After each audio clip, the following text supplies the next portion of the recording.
Maybe you're thinking kaya mo pa, pero natutunan natin right now na kaya lang natin kapag kasama natin ang Diyos. Kaya lalapit tayo sa Kanya dahil siya lamang ang makakatulong sa atin.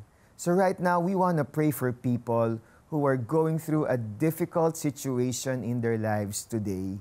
Maybe you're going through a conflict at home. Maybe you are going through a financial difficulty and it's taking a toll in your mental health. Kung ano-ano nang pumapasok sa isip mo, nawawalan ka na ng pag-asa. Kaibigan, may pag-asa sa Panginoon. Kaya tayo manalangin. Aming Diyos, Ama sa langit, hipuin mo po ang puso ng nakikinig at nanonood ng palabas na ito.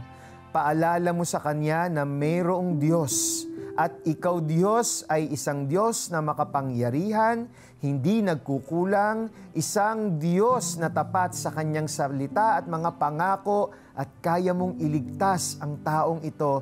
If you are thinking to commit suicide right now, be released from that bondage. Be released from that deception because your life matters to God.